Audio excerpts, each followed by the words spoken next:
बहुत दिन पूर्वर कथा। घंच जंगल भितरे गोटिए गुंफा भितरे बास करुथिला गोटिए गाई ओ तार दुईटी छोट छोट बाछुरी। गाईटी तार दुईटी बाछुरी को नहीं बहुत भୟରେ रहुथिला। शुण शुण पिलामाने, मु शुणिबाकु पाइली ए जंगल को गोटिए भयंकर बाघ आसीची। सीए छोट छोट पिलामानकु धरी खाई देउछि। मु एबे खाद्य खोजिबाकु बाहरी जाउछि। मु जेबे पर्यंत घर को न फेरिछि तुमे माने से पर्यंत बाहर को बाहरिबनी, बुझिल? ठीक अछि माँ, तुमे आम पई एते आउ व्यस्त हुअनी। तुमे फेरी न आसीबा पर्यंत आमे बाहर को बाहरिबु नाही। गाईटी तार पिलामानंकु बुझेई सुझेई खाद्य खोजिबा पई बाहरी पड़िला। किछि समय परे से बाछुरी दुईटी दी जनक भितरे कथा हेउतिले कि अरे सुनु, माँ तो कहीं ए पर्यंत फेरिलानी। चल आमे टिके बाहरे बुली देई आसीबा। एई गोटिए जगारे रही रही आउ भल लागुनी। एहा कही से बाछुरी दुईटी बाहरकू बाहरी आसिले। जंगलरे सेमाने एपट सेपटकू बुलिबाकू लागिले। सेई दुष्ट बाघटा शिकार खोजिबा पई जंगलरे बुलाबुली करुथिला। बुझी पारुनी आजी कौन होईची के जानी। जंगल सारा बुली सारिलिनी हेले गोटे भी हेले शिकार पाउनी। अच्छा आजी कौन मते न खाई उपास रहिबाकू पड़िबो कि? जाउची आउ टिके आगरे देखिबी काले किछि शिकार पाइजिबी।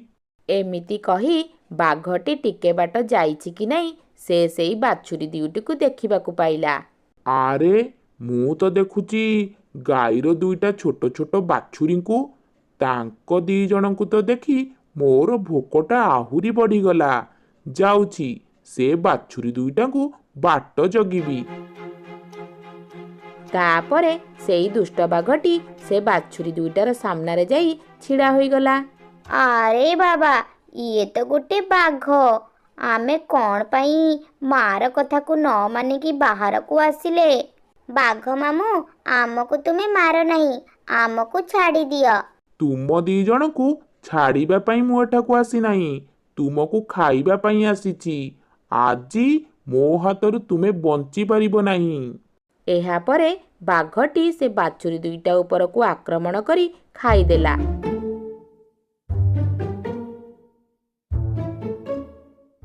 प्राय किछि समय परे गाईटी खाद्य जोगाड़ करी तार बसाकू फेरी आसिला। आउ देखिला तार बाछुरी दुईटा सेठारे नाहांती। एहा देखी गाईटी पूरा चिंतारे पड़ीगला। आरे आरे, मो बाछुरी दीटा कुआड़े गले? तांकु तो मु बाहर को जीवाकू मना करिथिली। सेमाने कौन मो कथा को न शुणी बाहर को पळेइले कि? जाए तांकु खोजी नहीं आसीबी। तापरे गाईटी जंगलरे एपट सेपट करी तार बाछुरी दुईटीକୁ खोजिबाकू लागिला। किछि बाट जीवा परे से देखिबाकू पाइला माटीरे किछि हाड़ गोड़ आउ रक्त पड़िछि। आरे आरे, ये कौन हैला? मोर सर्वनाश होईगला।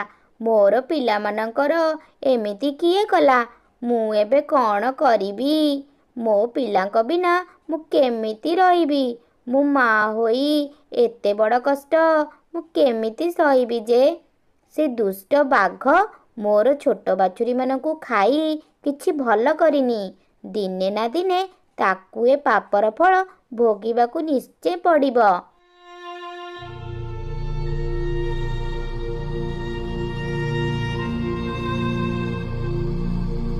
एमिति किछि दिन कटिगला। तार पिलामानंक चिंतारे गाईटी खाइबा पीबा छाड़ी देइथिला। मोर छुआ माने नाहांती बोली मते जमा भल लागुनी कि भोक भी लागुनी। किछि दिन हेबो किछि खाइनी बोली मो शरीरटा पूरा दुर्बल लागुची। जाउची बाहर को जाई किछि खाई देई आसीबी। एहा कही गाईटी खाइबा खोजिबा पई बाहरी पड़िला। प्राय किछि बाट जीवा परे से किछि चित्कार शुणिबाकू पाइला। बंचाओ बंचाओ, किए अच्छा, मते बंचाओ। आरे मते लागुची किए जणे विपदरे पड़िछि बोधे। जाए टिके देखी देई आसे। କିଛି ବାଟ ଯିବା ପରେ ଗାଈଟି ଦେଖିବାକୁ ପାଇଲା ଗୋଟିଏ ବାଘର ଛୁଆ ଗଛର ଡାଳ ତଳେ ଚାପି ହୋଇ ପଡ଼ିଛି। ଆରେ, ମୁଁ ତ ଦେଖୁଛି ଇଏ ତ ଗୋଟେ ବାଘର ଛୁଆ। ନା ନା, ଆକୁ ମୁଁ ସାହାଯ୍ୟ କରିପାରିବିନି। ଆର ମା ହେଲା ମୋର ଶତ୍ରୁ। ସିଏ ମୋ ବାଛୁରୀ ଦିଟାକୁ ମାରି ଖାଇ ଦେଇଛି। କେବେ ବି ଏମାନଙ୍କର ଉପକାର ମୁଁ କରିବିନି। ଏଠୁ ମୁଁ ପଳେଇ ଯିବା ଉଚିତ। ନା ନା, ମୋତେ ଛାଡ଼ିକି ଯାଅନି। ମୋତେ ବଞ୍ଚାଅ। ମୋତେ ବହୁତ କଷ୍ଟ ହେଉଛି। ନା ନା, ମୋତେ ଏଠି ଏକୁଟିଆ ଛାଡ଼ି ତୁମେ ଯାଅ ନାହିଁ। ଆଜି ଯଦି ତୁମ ଛୁଆ ଏମିତି ବିପଦରେ ପଡ଼ିଥାନ୍ତା, ତୁମେ କ'ଣ ତାକୁ ବିପଦରେ ଏମିତି ଛାଡ଼ି ଚାଲି ଯାଇଥାନ୍ତ କି? ନା, ତୁମେ ହେଲ ଆମର ଶତ୍ରୁ। ତୁମମାନଙ୍କୁ ସାହାଯ୍ୟ କରିବା ଠିକ୍ ନୁହେଁ। ଗାଈଟି ସେ ବାଘ ଛୁଆକୁ କିଛି ବି ହେଲେ ସାହାଯ୍ୟ ନ କରି ସେଠାରୁ ଚାଲିଗଲା। ପ୍ରାୟ କିଛି ବାଟ ଯିବା ପରେ ଗାଈଟି ଭାବିଲା, ମୋର ଏମିତି କରିବାଟା କିଛି ଠିକ୍ ହେଲାନି। ନା ନା, ମୋ ମନ କହୁଛି ମୁଁ ଏ କାମଟା କିଛି ଠିକ୍ କଲିନି। ସେ ବାଘଟା ବହୁତ ଅନ୍ୟାୟ କରିଛି। ହେଲେ ମୁଁ ଗୋଟେ ମା ହୋଇ ଅନ୍ୟର ସନ୍ତାନ ସହିତ ଏମିତି କିଛି କରିବାଟା ଠିକ୍ ନୁହେଁ। ମୋ ପିଲାଙ୍କ ପାଇଁ ମୋ ମନରେ ଯେମିତି ଭଲ ପାଇବା ଅଛି, ସେମିତି ସମସ୍ତଙ୍କ ପିଲା ପାଇଁ ମୋ ମନରେ ଭଲ ପାଇବା ରହିବା ଦରକାର। ମୁଁ ପରା ମା। ସିଏ ତ ଛୋଟ ପିଲାଟା, ତାର କ'ଣ ଭୁଲ ରହିଲା ଯେ? ଯାଉଛି, ତାକୁ ସାହାଯ୍ୟ କରିବି।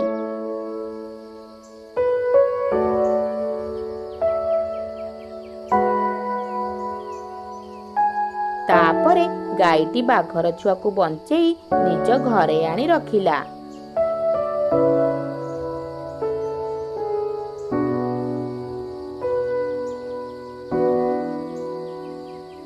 ଶୁଣ ବାବା, ତୁ ଆଜିଠାରୁ ମୋ ସହିତ ରହିବୁ। ଆଜିଠାରୁ ମୁଁ ତୋର ମା, ଆଉ ମୁଁ ତୋର ସବୁ ଦେଖାଶୁଣା କରିବି। ଏହିପରି ବାଘ ଛୁଆଟିର ଦାୟିତ୍ୱ ଗାଈଟି ନେଲା। ଗାଈଟି ଯେଉଁଠିକି ଯାଉଥାଏ, ବାଘ ଛୁଆଟି ତାର ପଛେ ପଛେ ସେଇଠିକି ଯାଏ। ଏମିତି ଦେଖୁ ଦେଖୁ ବାସ୍ କିଛି ଦିନ ବିତିଗଲା। ବାଘର ଛୁଆଟି ବଡ଼ ହୋଇଗଲା। ଗୋଟିଏ ଦିନ ସେଇ ଦୁଷ୍ଟ ବାଘର ନଜର ଗାଈଟି ଉପରେ ପଡ଼ିଲା। ଆରେ, ଇଏ ତ ଗୋଟିଏ ବଡ଼ ଓ ମୋଟାସୋଟା ଗାଈଟିଏ ଦେଖିବାକୁ ପାଉଛି।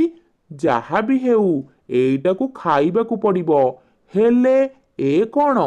ଏ ଗାଈ ସହିତ ସେ ବାଘଟା କ'ଣ କରୁଛି? ସେ ବାଘ ପାଇଁ ତ ମୁଁ ଏ ଗାଈଟାକୁ ଖାଇପାରିବି ନାହିଁ। ଆ ପାଇଁ ମୋତେ କିଛି ଉପାୟ ବାହାର କରିବାକୁ ପଡ଼ିବ। ଯେତେବେଳ ପର୍ଯ୍ୟନ୍ତ ସେ ବାଘଟା ତା ପାଖରୁ ନ ଯାଇଛି, ସେ ପର୍ଯ୍ୟନ୍ତ ମୁଁ ସେ ଗାଈଟିକୁ ଖାଇପାରିବିନି। ମୁଁ ଯଦି ଏବେ ସେ ଗାଈଟିକୁ ଖାଇବାକୁ ଯିବି, ତାହେଲେ ସେ ବାଘଟା ମୋତେ ବାଧା ଦେବ। ତ ଯାହା ବି ହେଉ, ଯେମିତି ହେଲେ ଏ ଦୁଇ ଜଣଙ୍କୁ ମୋତେ ଅଲଗା କରିବାକୁ ପଡ଼ିବ। ଗୋଟିଏ ଦିନ ସୁଯୋଗ ପାଇ ସେ ଦୁଷ୍ଟ ବାଘଟି ଗାଈ ପାଖକୁ ଗଲା। ଆରେ ଦୁଷ୍ଟ ବାଘ, ତୁ ଏଠାକୁ କ'ଣ ପାଇଁ ଆସିଛୁ? ତୁ ମୋତେ ଖାଇବାକୁ ଚାହୁଁଛୁ? ଏଇଆ ନା? ହେଲେ ତୁ ମୋତେ ଖାଇପାରିବୁନି, କାରଣ ମୋ ବାଘ ଛୁଆ ଏଇଠି ମୋ ପାଖେ ପାଖେ ଅଛି। ମୁଁ ଯଦି ବଡ଼ ପାଟି କରିବି, ତାହେଲେ ତୁ ଏଠାରୁ ବଞ୍ଚିକି ଯାଇପାରିବୁନି। ନା ନା, ତୁମେ ମୋତେ ଭୁଲ ବୁଝୁଛ। ମୁଁ ତୁମର କିଛି କ୍ଷତି କରିବାକୁ ଏଠାକୁ ଆସିନି। ମୁଁ କିଛି କଥା କହିବାକୁ ଏଠାକୁ ଆସିଛି। ତୁମେ ଯେଉଁ ବାଘ ଛୁଆକୁ ନିଜ ସନ୍ତାନ ଭଳି ଭାବି ଲାଳନ ପାଳନ କରି ବଡ଼ କରିଛ, ହେଲେ ସିଏ ତ ହେଲା ଆମର ବାଘର ଜାତି ନା। ଯେକୌଣସି ସମୟରେ ସିଏ ତମକୁ ଖାଇ ଦେଇପାରେ। ତ ସମୟ ଥାଉ ଥାଉ ତାକୁ ତୁମେ ତଡ଼ି ଦିଅ ଏଠାରୁ। ସିଏ ମୋର ସନ୍ତାନ। କୌଣସି ପିଲା ତାର ମା ବାପାକୁ ଖାଆନ୍ତି ନାହିଁ। ତୁମେ ପ୍ରକୃତରେ ଗୋଟିଏ ବୋକା। ସିଏ ତ ତୁମର ନିଜର ପିଲା ନୁହେଁ ନା, ସିଏ ଗୋଟିଏ ମାଂସାଶୀ ପ୍ରାଣୀ। ମୁଁ ଆମ ବାଘ ଜାତିକୁ ଭଲ କରି ଚିହ୍ନିଛି। ଆଜି ନହେଲେ କାଲି ସିଏ ତୁମକୁ ନିଶ୍ଚୟ ଖାଇବ। ବେଳ ଥାଉ ଥାଉ ତାକୁ ଦୂର କରିଦିଅ। ନା, ତୋର ଚାଲାକି ମୁଁ ଭଲ ଭାବେ ବୁଝି ସାରିଛି। ଏବେ ବି ସମୟ ଅଛି। ତୁ ଏଠାରୁ ଚାଲିଯା, ନହେଲେ ମୁଁ ମୋ ଛୁଆକୁ ଡାକିବି। ନା ନା, ଥାଉ, ମୁଁ ନିଜେ ଏଠାରୁ ଚାଲି ଯାଉଛି। ମୋ କଥା ଶୁଣିଲନି ତ? ହଉ ଠିକ୍ ଅଛି, ଦିନେ ନା ଦିନେ ତୁମେ ପସ୍ତେଇବ। ଏହା କହି ବାଘଟି ସେଠାରୁ ଚାଲିଗଲା। ଦୁଷ୍ଟ ବାଘର ଏମିତି କଥା ଶୁଣି ଗାଈଟି ପୁରା ଚିନ୍ତାରେ ପଡ଼ିଗଲା। ମୁଁ ଗୋଟିଏ ମା' ହିସାବରେ ଗୋଟିଏ ବାଘର ଛୁଆକୁ ଲାଳନ ପାଳନ କରି ଛୋଟରୁ ବଡ଼ କରିଛି।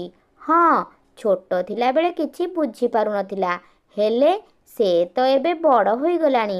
ଆଉ ସିଏ ଯଦି ମୋତେ ଏବେ ଖାଇବାକୁ ଚାହିଁବ, କାହିଁକି ନା ବାଘର କାମ ତ ଏଇଆ ନା ଯେ ସେମାନେ ନିରୀହ ପ୍ରାଣୀମାନଙ୍କୁ ଖାଇବେ, ତାହେଲେ ସେ ଦୁଷ୍ଟ ବାଘ ଯାହା ସବୁ କହିଗଲା ସେସବୁ କ'ଣ ସତ ହେବ?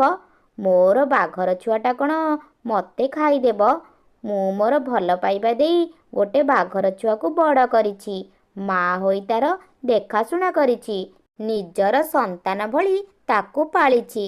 ତା'ର ଯେତେବେଳେ କେହି ନଥିଲେ ମୁଁ ସେତେବେଳେ ତା'ର ମା' ହୋଇ ତାକୁ ନିଜର କରିଛି। ହେ ଭଗବାନ, ମୋ ପାଇଁ ମୋ ବାଘ ଛୁଆ ମନରେ ଦୟା ସ୍ନେହ ଦିଅ ପ୍ରଭୁ।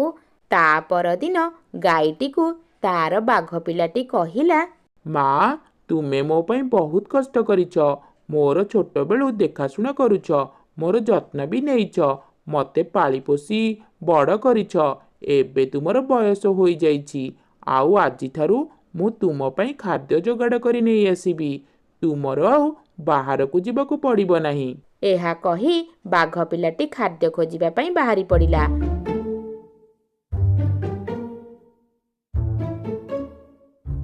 କିଛି ବାଟ ଯିବା ପରେ ସେଇ ଦୁଷ୍ଟ ବାଘ ସହିତ ବାଘ ପିଲାଟିର ଦେଖା ହୋଇଗଲା।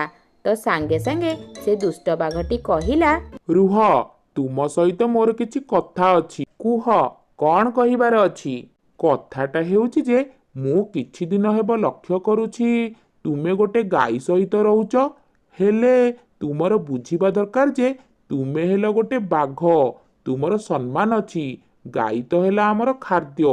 ଏବେ ବି ସମୟ ଅଛି, ତୁମେ ମୋ ପାଖକୁ ଚାଲି ଆସ।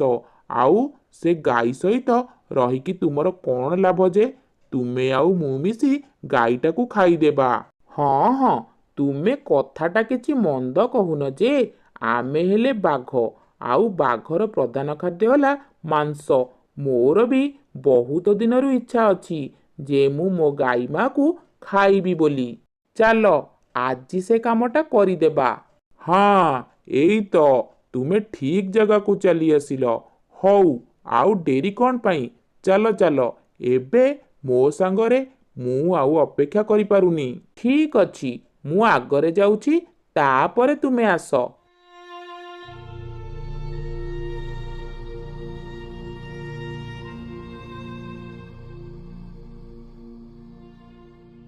କିଛି ସମୟ ପରେ ସେ ଦୁଷ୍ଟ ବାଘ ଗାଈର ପାଖକୁ ଆସିଲା। ହା ହା ହା ହା ହା, ମୁଁ ଆସିଗଲି ସାଙ୍ଗ। ଚାଲ, ଆଉ ଡେରି କ'ଣ ପାଇଁ? ଏବେ ଗାଈଟାକୁ ଖାଇବା। ହେ ରହ, ତୁ କ'ଣ ଭାବିଲୁ ମୁଁ ମୋ ମା'କୁ ମାରିକି ଖାଇବି? ଆରେ ଇଏ ତ ତୋର ନିଜ ମା ନୁହେଁ, ଆଉ ତୁ ତ କହିଲୁ ମୋତେ ଏଠିକି ଆସିବା ପାଇଁ ଆଉ ମାରିକି ଖାଇବା ବୋଲି। ହଠାତ୍ ପୁଣି ତୋର କ'ଣ ହେଲା? ଓଲଟି ଗଲୁ କ'ଣ ପାଇଁ? ମୋ ମା ମୋତେ ଛୋଟବେଳୁ ଲାଳନ ପାଳନ କରି ବଡ଼ କରିଛି, ମୋତେ ମରିବା ଜାଗାରୁ ଆଣି ବଞ୍ଚେଇଛି। ତାର ମୁଁ କିଛି କ୍ଷତି କରିବାକୁ ଦେବିନି। ସିଏ ମୋତେ ଜନ୍ମ ନଦେଲେ କ'ଣ ହେଲା, ମୁଁ ତାକୁ ମା ବୋଲି ଭାବି ବହୁତ ଭଲ ପାଏ। ଯେବେଠୁ ତୋର ନଜର ମୋ ମା ଉପରେ ପଡ଼ିଛି, ଆଜି ନହେଲେ କାଲି ତୁ ମୋ ମାର କ୍ଷତି କରି ବସିବୁ, ଆଉ ଆଜି ତୋର ଶେଷ ଦିନ। ଏହା କହି ଦୁଇଟି ବାଘ ଯାକ ଜୋରେ ଲଢ଼େଇ ଲାଗିଲେ। ଲଢ଼େଇରେ ଦୁଷ୍ଟ ବାଘଟା ମରିଗଲା। ହଁ, ସତରେ ଧନ, ମୋର ଭଲ ପାଇବାଟା ବିଫଳ ହେବ ନାହିଁ। ଆଜି ମୋର କଷ୍ଟର ସାର୍ଥକ ହୋଇଛି। ଆଜି ମୁଁ ବହୁତ ଖୁସି। ମା, ମୁଁ ତୋର ସନ୍ତାନ ହୋଇ ବାକି ଜୀବନଟା ତୋ ସହିତ କାଟିବା ପାଇଁ ଚାହୁଁଛି। ଏହା ପରେ ଗାଈଟି ଓ ତାର ସେଇ ବାଘ ଛୁଆଟି ଦୁଇଜଣ ଯାକ ବାକି ଜୀବନକୁ କଟେଇଲେ। ରାନୀ ନାମରେ ଗୋଟିଏ ଚଢ଼େଇ ତାର ପରିବାର ସହିତ ରହୁଥିଲା। ଗୋଟିଏ ଦିନ ରାନୀର ସ୍ୱାମୀ ବବଲୁ ଚଢ଼େଇ ଘରକୁ ଫେରୁଥିବା ବେଳେ ଆକ୍ସିଡେଣ୍ଟ ହୋଇଗଲା। ବବଲୁର ଚିକିତ୍ସା କରିବା ପାଇଁ ରାନୁ ଚଢ଼େଇ କାଳୁକାଉଠାରୁ କିଛି ଟଙ୍କା ଧାରେ ନେଲା। ବବଲୁ ଚଢ଼େଇ ଏବେ ଘରେ ହିଁ ରହୁଥିଲା। ଆକ୍ସିଡେଣ୍ଟରେ ତାର ଗୋଟିଏ ପକ୍ଷୀରେ ଆଘାତ ଲାଗିଥିଲା, ଆଉ ସେ କିଛି ବି କାମ କରିପାରୁନଥିଲା। ସେଥିପାଇଁ ସେ ଘରେ ରୁହେ। ରାନୀ ଚଢ଼େଇ କରଜ ଆଣିଥିବା ଟଙ୍କା ବି ଶୁଝି ପାରୁନଥିଲା। ଗୋଟିଏ ଦିନ ରାନୀ ଚଢ଼େଇର ଘରକୁ କାଳୁ ଓ ସୁନ୍ଦରୀ କାଉ ଆସି ପହଞ୍ଚିଲେ। ଆରେ ରାନୀ ଚଢ଼େଇ, ଏ ରାନୀ ଚଢ଼େଇ, କାଳୁ ଭାଇ, ହଁ ମୁଁ ଜାଣିଛି। ମୁଁ ଏବେ ପର୍ଯ୍ୟନ୍ତ ତୁମ କରଜ ଶୁଝିନି। ମୋତେ ଆଉ କିଛି ଦିନ ସମୟ ଦିଅ। ମୁଁ ନିଶ୍ଚିତ ତୁମ କରଜ ଶୁଝିଦେବି। ଆରେ, ତତେ ଆହୁରି କେତେ ଦିନ ଦରକାର ବା? ବହୁତ ହୋଇଗଲା। ଆଉ ତତେ କରଜ ଶୁଝିବା ଦରକାର ହିଁ ନାହିଁ। ତୁମେ କ'ଣ କହୁଛ? ମୁଁ କିଛି ବୁଝିପାରିଲିନି। ରହ, ବୁଝେଇ ଦଉଛି, ତତେ ବୁଝେଇ ଦଉଛି। ଧାର ଶୁଝିବା ବଦଳରେ ତୁମେମାନେ ଏ ଘରଟାକୁ ଛାଡ଼ି ଦିଅ। ହଁ ହଁ ରାନୀ ଚଢ଼େଇ, ତୁମେ ଏ ଘରଟା ଖାଲି କରିଦିଅ। ଆଜିଠାରୁ ଏ ଘର ମୋର। ସୁନ୍ଦରୀ ଭଉଣୀ ଓ କାଳୁ ଭାଇ, ଏତେ ରାତିରେ ଆମେ ଏ ଜଙ୍ଗଲରେ କୁଆଡ଼େ ଯିବୁ? ଏ ଜଙ୍ଗଲ ଭିତରେ ତ ଆମେ କାହାକୁ ବି ଜାଣିନାହୁଁ। ମୁଁ ତୁମ କରଜ ବହୁତ ଜଲ୍ଦି ଶୁଝିଦେବି। ନାଇଁ ନାଇଁ ରାନୀ ଚଢ଼େଇ, ମୁଁ ତୁମର ଗୋଟିଏ ବି ହେଲେ କଥା ଶୁଣିବି ନାହିଁ। ତୁମେ ଯଦି ଏ ଘର ଖାଲି ନ କରିବ, ତାହେଲେ ଆମେ ତୁମର ସବୁ ଜିନିଷକୁ ଘର ବାହାରକୁ ଫୋପାଡ଼ି ଦେବୁ। ହଁ ହଁ, ପୁରା ଠିକ୍ କଥା କହିଛ କାଳୁ କାଉ ତୁମେ। ଆଙ୍କ ଘରର ସବୁ ଜିନିଷ ଘର ବାହାରକୁ ଫୋପାଡ଼ି ଦେବା। ନାଇଁ ନାଇଁ କାଳୁ ଭାଇ, ଏମିତି କର ନାହିଁ। କାଳୁ ଓ ସୁନ୍ଦରୀ ରାନୀ ଚଢ଼େଇର ସବୁ ଜିନିଷ ଘର ବାହାରକୁ ଫୋପାଡ଼ି ଦେଲେ। ତାପରେ କାଳୁ ଓ ସୁନ୍ଦରୀ ଘର ଭିତରକୁ ଚାଲିଗଲେ। ବବଲୁ ଚଢ଼େଇ, ଆମେ ଏବେ କୁଆଡ଼େ ଯିବା? ମାମା, ପାପା, ଆମ ଘର କ'ଣ ଏ କାଳୁ ଅଙ୍କଲଙ୍କର ହୋଇଗଲା? ହଁ ଧନ, ଆମେ ତାଙ୍କଠାରୁ ଟଙ୍କା ଧାରରେ ଆଣିଥିଲୁ। ନ ଶୁଝି ପାରିବାରୁ ଆମଠାରୁ ଆମ ଘରକୁ ସେମାନେ ଛଡ଼େଇକି ନେଇଗଲେ। ଆମେ ଏବେ ଆଉ ଗୋଟେ ଘରକୁ ଯିବା। ରାନୀ ଚଢ଼େଇ, ଚାଲ ଏବେ ଯାଇ ଆଉ କେଉଁଠି ଘର ଖୋଜିବା। ରାନୀ ଚଢ଼େଇ ଓ ତାର ପରିବାର ଆଉ ଗୋଟେ ଜଙ୍ଗଲରେ ଯାଇ ପହଞ୍ଚିଲେ। ତାପରେ ତାଙ୍କୁ ଗୋଟିଏ ଛୋଟ ଭଙ୍ଗା ଘରଟିଏ ଦେଖାଗଲା। ଇଏ ଦେଖ ବବଲୁ ଚଢ଼େଇ, ସେଠାରେ ଗୋଟିଏ ଘର ଦେଖାଯାଉଛି। ହଁ ରାନୀ ଚଢ଼େଇ, ଚାଲ ଦେଖିବା। ତାପରେ ସେ ତିନି ଜଣ ଯାକ ସେ ଘର ଭିତରକୁ ଗଲେ। ମାମା, ଏ ଘର ତ ବହୁତ ଭଙ୍ଗା ଭଙ୍ଗି ହୋଇଯାଇଛି। ଆମେ ଏ ଘରେ କେମିତି ରହିବା? ଧନ, ମୁନି, ମୁଁ ଏବେ ଏଇ ଘରଟିକୁ ଠିକ୍ କରିଦେବି। ରାନୀ ଚଢ଼େଇ ଘରକୁ ମରାମତି କାମ କରିବା ଷ୍ଟାର୍ଟ କରିଦେଲା। ତାପରେ ଘର ପୁରା ସଫା ସୁତୁରା ଓ ସୁନ୍ଦର ଦେଖାଗଲା। ଏମିତି ରାତି ହୋଇଗଲା। ରାନୀ ଚଢ଼େଇ, ବବଲୁ ଚଢ଼େଇ ଓ ମୁନି ତିନି ଜଣ ଯାକ ଶୋଇପଡ଼ିଲେ। ପରଦିନ ସକାଳୁ ସୁନ୍ଦରୀ କାଉ କାଳୁ କାଉକୁ କହିଲା, କାଳୁ କାଉ, ଦେଖ ରାନୀ ଚଢ଼େଇର ଘର କେତେ ସୁନ୍ଦର, ଆଉ ଏ ଘର କେତେ ତୋଫା। ମୁଁ ଆମର ସେଇ ଭଙ୍ଗା ଘରେ ରହି ରହି ପୁରା ବୋର୍ ହୋଇଯାଇଥିଲି। ଏବେ ରାନୀ ଚଢ଼େଇର ଏ ଘରକୁ ଆଉ କେବେ ବି ଆସିବ ନାହିଁ। ନା ତା ପାଖରେ କରଜ ଶୁଝିବା ପାଇଁ ଟଙ୍କା ଅଛି, ନା ବଳ ଅଛି। ହଁ, ରାନୀ ଚଢ଼େଇର ଘର ସୁନ୍ଦର ହିଁ ହେବ। କାହିଁକି ନା ବବଲୁ ଚଢ଼େଇ ବହୁତ ପରିଶ୍ରମ କରି ବହୁତ ପଇସା ରୋଜଗାର ଯେଉଁ କରୁଥିଲା, ତାର ଆକ୍ସିଡେଣ୍ଟ ନ ହୋଇଥିଲେ ଆମକୁ ଏ ଘର କ'ଣ ମିଳିଥାନ୍ତା କି? ସେପଟେ ରାନୀ ଚଢ଼େଇ ତାର ଘର ବାହାରକୁ ଆସି ବସି ଦେଖୁଥିଲା। ଆରେ, ଏଠାରେ ତ ଗୋଟିଏ ବହୁତ ସୁନ୍ଦର ବଗିଚାଟିଏ ଅଛି। ଯାଏଁ ଟିକେ ଦେଖିକି ଆସେ। ଓହୋ, ସବୁ ଗଛ ତ ଶୁଖିକି ପଡ଼ିଛି। କେଜାଣି କେବେଠାରୁ ଏ ଗଛମାନେ ପାଣି ପାଇନାହାନ୍ତି। ରାନୀ ଚଢ଼େଇ ସବୁ ଗଛରେ ପାଣି ଦେଲା। ତାପରେ ତା ଘରକୁ ଫେରିଆସିଲା। ଧନ, ମୁନି, ଏବେ ଉଠିଯା, ସକାଳ ହୋଇଗଲାଣି। ମାମା, ମୋତେ ବହୁତ ଜୋରେ ଭୋକ ଲାଗିଲାଣି। ଭୋକ ଯୋଗୁଁ ମୋ ପେଟ କାଟିଲାଣି, ସେଥିପାଇଁ ମୁଁ ଉଠି ପାରୁନି। ଇଏ ସବୁ ମୋ ପାଇଁ ହେଉଛି। ମୋର ଆକ୍ସିଡେଣ୍ଟ ନ ହୁଏ, ନା ଆମେ କାଳୁ କାଉଠାରୁ ଧାର ନ କରୁ, ମୋ ଝିଅ ପାଇଁ ମୁଁ କିଛି ବି ହେଲେ କାମ କରିପାରୁନାହିଁ। ସେଥିପାଇଁ ଏଇ କାରଣ ପାଇଁ ତୁମେ ଜମା ବି ବ୍ୟସ୍ତ ହୁଅନି। ମୋ ପାଖରେ କିଛି ଦାନା ଅଛି। ମୁଁ ସେଥିରୁ ମୁନିକୁ କିଛି ଖାଇବାକୁ ଦେଇଦେବି। ତାର କିଛି ବି ତ ପେଟ ପୁରିଯିବ। ତାପରେ ରାନୀ ଚଢ଼େଇ କିଛି ଦାନା ତାର ଝିଅକୁ ଖାଇବାକୁ ଦେଲା। ଏମିତି 2 ଦିନ ବିତିଗଲା। ରାନୀ ଚଢ଼େଇ ଓ ବବଲୁ ଚଢ଼େଇ ପାଣି ପିଇ ରହିଯାଉଥିଲେ। ଆଉ ତାର ଝିଅ ମୁନି ପାଇଁ ଏଠୁ ସେଠୁ ଖୋଜି କିଛି ଦାନା ଯୋଗାଡ଼ କରି ରଖେ। ଏମିତି ସବୁଦିନ ରାନୀ ଚଢ଼େଇ ସେଇ ଶୁଖିଲା ଗଛରେ ପାଣି ମଧ୍ୟ ଦିଏ। ଯେତେବେଳେ ରାନୀ ଚଢ଼େଇ ଗୋଟିଏ ଗଛରେ ପାଣି ଦେଉଥାଏ, ସେ ଗଛଟି ରାନୀ ଚଢ଼େଇକୁ କହିଲା, ଚଢ଼େଇ, ଏ ଗଛ ତ ସବୁ ମରିଯାଇଛି, ହେଲେ ତୁମେ ସବୁଦିନ ଏ ଗଛ ଗୁଡ଼ାକ ଉପରେ ପାଣି କାହିଁକି ଦେଉଛ? ଆରେ, ସବୁ ଗଛ ଗୁଡ଼ା ଶୁଖିଯାଇଛି, ତା ମାନେ ନୁହେଁ ଯେ ଗଛ ଗୁଡ଼ା ସବୁ ମରିଯାଇଛି। ତାଙ୍କୁ ପାଣିର ବହୁତ ଦରକାର ଅଛି। ମୁଁ ଦେଖୁଛି ତୁମେ 7-8 ଦିନ ହେବ ପାଣି ଦେଉଛ, ହେଲେ ଗୋଟେ ବି ତ ପତ୍ର କଅଁଳୁନି, ଆଉ ଆଗକୁ ବି କଅଁଳିବନି। ତୁମେ ବେକାରଟାରେ ପାଣି ଦେଉଛ। ଯେତେ ଦିନ ପର୍ଯ୍ୟନ୍ତ ମୁଁ ଏ ଘରେ ରହିଛି, ସେତେ ଦିନ ପର୍ଯ୍ୟନ୍ତ ମୁଁ ଏ ଗଛ ଗୁଡ଼ାକ ଉପରେ ପାଣି ହିଁ ଦେବି। ତାପରେ ରାନୀ ଚଢ଼େଇ ସବୁ ଶୁଖିଲା ଗଛ ଉପରେ ପାଣି ଦେଲା, ଆଉ ତା ସହିତ କଥା ହେଉଥିବା ଗଛରେ ବି ପାଣି ଦେଲା। ମୁଁ ତୁମ ଉପରେ ବହୁତ ଖୁସି ଅଛି। ମୁଁ ଏକ ଯାଦୁର ଗଛ ଅଟେ, ଆଉ ମୁଁ ଜାଣିଛି ତୁମେ ବହୁତ ଅସୁବିଧାରେ ଅଛ। ତୁମେ କ'ଣ ଚାହୁଁଛ କୁହ? ହୀରା, ମୋତି, ଟଙ୍କା, ପଇସା, ବଡ଼ ଘର, କ'ଣ ଚାହୁଁଛ କୁହ? ମୁଁ ତୁମକୁ ନିଶ୍ଚିତ ଦେବି। ନାଇଁ ନାଇଁ, ଏସବୁ ଭିତରୁ ମୋର କିଛି ବି ହେଲେ ଦରକାର ନାହିଁ। ଭଲ କି ଭାବିକି କୁହ ଚଢ଼େଇ, ଏମିତି ସୁଯୋଗ କାହାକୁ ବି ଆସେ ନାହିଁ। ତୁମକୁ ଯଦି ଦେବାର ଅଛି, ତ ଏ ଶୁଖିଲା ଗଛ ଗୁଡ଼ିକୁ ଜୀବନ ଦିଅ, ଆଉ ଏଗୁଡ଼ିକୁ ସବୁଜ ସୁନ୍ଦର କରିଦିଅ। ଆଚ୍ଛା ହଉ, ତୁମ ଇଚ୍ଛା। ମୁଁ ଏଇ ଗଛ ଗୁଡ଼ିକୁ ଜୀବନ ଦେଇ ସବୁଜ ସୁନ୍ଦର କରିଦେବି। ଯାଦୁର ଗଛ ସବୁ ଶୁଖିଲା ଗଛ ଗୁଡ଼ିକୁ ଜୀବନ ଦେଇ ବଞ୍ଚେଇ ଦେଲା। ରାନୀ ଚଢ଼େଇ ଯାଦୁର ଗଛକୁ କହିଲା, ଆପଣଙ୍କୁ ବହୁତ ବହୁତ ଧନ୍ୟବାଦ ଗଛ ଭାଇ। ସେଇ ଜୀବନ ପାଇଥିବା ଗଛ ଗୁଡ଼ିକ ରାନୀ ଚଢ଼େଇକୁ କହିଲେ, ଚଢ଼େଇ ଭଉଣୀ, ସବୁଦିନ ପାଣି ଦେଇ ଆମ ଜୀବନ ବଞ୍ଚେଇଲ। ଆମେ ତୁମକୁ ବହୁତ ଫଳ ଦେବୁ।